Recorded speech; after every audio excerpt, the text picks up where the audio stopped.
Cain is a fearless man spending time in the jail, while his son, Ricky, is outside acting like a drug dealer. This disappoints Cain a lot. Somewhere else, a man named Sleepy is trying to get a deal done between two of his friends.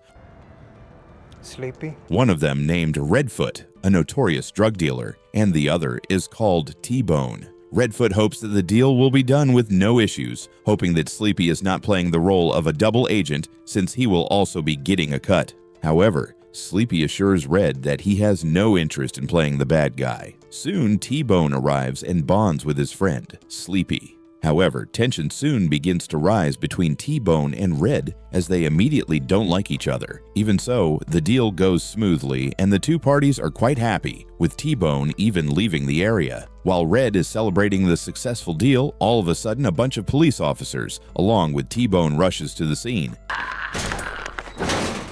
asking everyone to stay put. What Red has been fearing becomes true, and T-Bone turns out to be the spy. Thereafter, both Red and Sleepy get arrested for the drug charges and are put into the same prison as Cain. While Red is getting processed and ready to be put in the jail, a guard reminds Red that this is his area and that he should know his limits and act accordingly. Red obviously doesn't take this insult lightly and warns the guard that he will be running this place in under a week. In response, the guard brutally punches Red and tells him that this should teach him a lesson. Later, Cain finds out that Redfoot is here. Moreover, Cain seems to be familiar with Redfoot and the type of person he is. After a while, Cain is seen with Troy, his right hand, whereas Redfoot has already found an informant for him. After the break, the two, Cain and Redfoot, sit beside each other, waiting for each other to say what they need to say. There, Redfoot decides to break the bubble and tells Cain that he is just making sure that there are no revenge-taking ideas between them. You know that shit was just business.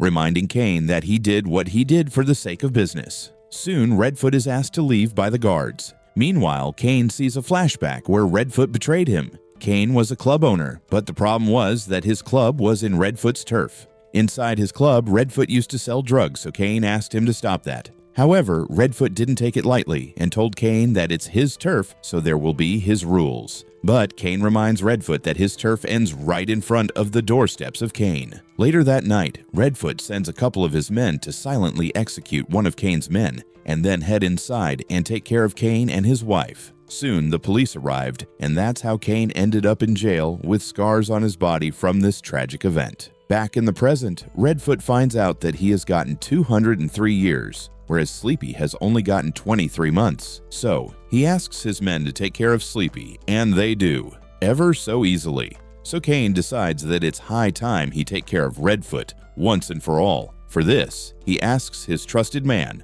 Willie, to ask favors from Troy and Derek and make the necessary preparations. However, things don't turn out as expected as the guard leaves Cain while being chained in an empty room with Redfoot. Still, Cain manages to subdue Redfoot and is about to execute him. The warden arrives just in time and sentences Cain to 2 months in the hole, even though he could have gotten 4 months. We then switch scenes to out in the city. A man named Mike is waiting for J.D. Parker to talk business regarding Ricky Cain's son. There, J.D. expresses that he doesn't like working together with Ricky, but Mike tries to convince him otherwise. Soon, one of J.D.'s goons arrive and they talk about going to their friend, Robert's birthday party. Mike gets excited thinking that it will be fun since J.D. invites him as well. Just then, all of a sudden, J.D.'s goon shoots Mike at point blank and he dies. Later, Ricky and his friend discover about their friend Mike's death and realizes that it's high time for J.D. to go on a vacation for the rest of his life. Back in the prison, Cain is called to the warden's office so he can give him a chance to do something good. The warden asks Cain to be a volunteer to teaching young criminals not to get into this lifestyle. Cain agrees, but only on one condition. The warden will have to give a saxophone to Willie and let him play it, to which the warden agrees after some hesitation. Meanwhile, JD meets with Robert and head inside his house for the birthday party. At first, Robert had no idea what was going on, but he soon realizes that they have planned a surprise birthday party for him. Later that night, Ricky and his friend pull up right outside of Robert's house, discovering that there's some sort of party going on. The friend is too eager to just sit in the car, so he grabs his rifle and heads toward the house. Ricky follows him, but he has made a deal that they will only take care of JD and not hurt anyone else. However, the friend doesn't listen and finds Robert outside the house playing around with a girl. Ricky's friend shoots them both at point blank.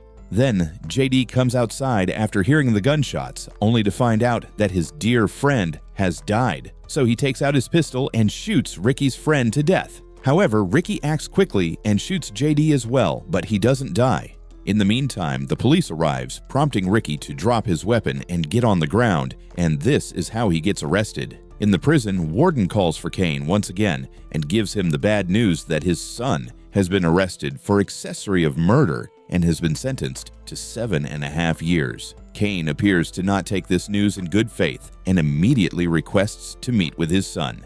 In the ground area, the two are allowed to meet each other. However, Ricky is not on good terms with his father and tells Cain that he needs to stay out of his life and that he doesn't consider him as his father. After that, Cain goes to volunteer as some criminal kids are put into a room. Cain enters the room and asserts dominance, trying to demonstrate how it's like living a life in prison. He tells them how their life will be a living hell if they choose to stay here, and that bad things will happen to their bodies. Somewhere else, two of Troy's goons, a tall goon and his friend mark Ricky as their target. After a while, inside the bathroom, the tall goon is trying to flirt with one of the inmates, but Cain asks him to get his hands off of him. That day, a tall goon and his friend finally get their hands on Ricky and beat him to a pulp. Cain then heads to Troy and tells him that his goons need to be taken care of, but Troy forbids him to do anything and says that he will handle the situation. Later, Ricky meets with Cain and tells him that he heard about what he did, but reminds him to stay out of his life. He goes so far, even stating that his mother and his father have died for him long ago. As Cain is being walked back to his cell, he comes across the tall goon hanging around with the same young inmate from earlier who got violated. That inmate turns around and heads to Cain to thank him for his help earlier. The tall goon and the inmate then walk back to their cells, but the inmate is then grabbed and thrown inside the tall goons. There, he gets beaten up brutally and succumbs to death due to his injuries. Later, Cain is shown the body to mourn him. That night, in his cell, Cain is completely heartbroken and tells Willie to surprise him with a session of playing saxophone. Meanwhile, a lawyer meets with JD and tells him that he should plead guilty if he wants his sentence to be shortened. But JD seems to have no plans of leaving this place and makes the lawyer leave the room. On the other side of the prison, Cain is again being walked back to his cell. All of a sudden, he starts foaming from his mouth and falls unconscious. After he wakes up, the doctor questions Cain how long he has left. When Cain reveals that he is here for 127 years, the doctor tells him the good news. Cain won't live to see his sentences being completed since he has gotten brain cancer. Soon, the neurosurgeon Dr. Zeltzer arrives and tells Cain that he has about 6 months more to live. The warden then visits Cain in his cell, telling him that he has run out of his limit to ask favors from him. But Cain convinces him to do this for him just this once. The warden agrees, and Cain is accompanied into a private room. There, a guard escorts Ricky into the same room. But Ricky is still not willing to listen to his father, so the guard tells him, in a strict tone, to listen to his father and learn some things from him. Cain then asks for some privacy, and the guard leaves. Thereafter, Cain reveals to his son that he has got brain cancer. Moreover, Cain acknowledges the fact that he hasn't been a great father, but he just wants this one time for his son to forgive him and be together with him during his last days. As expected, Ricky drops his tough guy act and feels sympathy for his pops. After Cain is sent to his cell, he meets with Derek and Ricky while telling the latter that he loves him deeply, though Cain tells his son that he won't be saying no, I love you to each other, since they are both grown men. Willie then brings the bat Cain has asked for and hands it to him. The very next day, Cain is given his daily 1 hour of free time and heads to the table where Ricky and Derek are. There, he tells his son that he has decided that this 1 hour of break with him. Afterwards, Troy enters the conversation and tells Cain that he has a favor to ask of him. When Cain asks what it is, Troy says that it is going to be the same old usual favors. But Cain reminds Troy that he is spending 23 hours every day in the solitary and that he has no way of getting things done. In response, Troy explains to Cain how he never refused when he asked favors from him. After a while, a new prisoner is brought in. This is JD, and he has come here to get his revenge on Ricky, as they both stare at each other as if they are gonna rip each other apart. The very next day, Cain once again decides to spend his 1 hour of free time with his son. Holding Ricky's hand, Cain looks into the sky and thanks his Lord to have given him the opportunity to meet with his son before he departs from this world. Ricky is also feeling emotional at this point. Just then, something unexpected occurs. Cain yet again begins intensely foaming and passes out right in front of Ricky. He is then taken to the doctor's office. After treating him, Dr. Zeltzer gives Ricky the responsibility to make sure that Cain is taking his meds regularly as prescribed. Outside, JD meets with Troy and introduces himself as someone who has got contacts in the outside world. JD tells Troy that he can call favors for him and vice versa, and the two shake hands on it. Troy then heads to meet with Cain privately. There, Cain tells him that the guy named JD needs to be taken care of.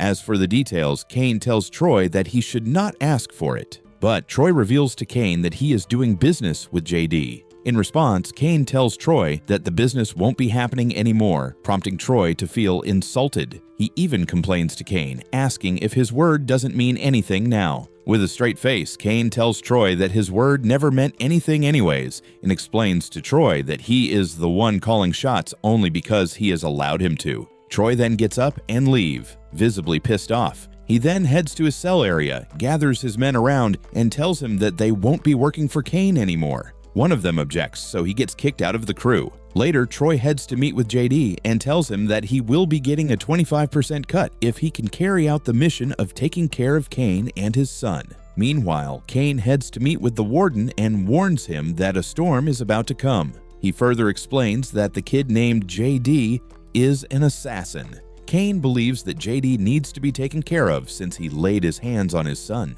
Even though the warden threatens to put Cain back into the hole, Cain asks to be excused and leave. The very next day, JD even confronts Ricky, with both of them threatening each other to end their lives. Shortly after, Cain receives a visitor. A woman named Brenda has come to visit him. Brenda asks Cain for his help and tells him that her son needs to be protected. Brenda pleads that she cares deeply for her son, and Cain tells her that he will see what he can do. Brenda then reveals to Cain that she got pregnant after her visit to Cain's and left for Arizona. She further reveals that their son's name is J.D. Parker. Cain, shocked to the brim, is at a loss for words, so he rushes to stop his sons from killing each other. When a guard walks Cain inside his cell, the latter knocks the guard out and escapes from his cell. Later, Ricky and JD are thrown into a duel, with the victor set to be the one remaining alive. The fight goes on for quite some time with bare hands, but to no avail, so they decide to use sharp blades.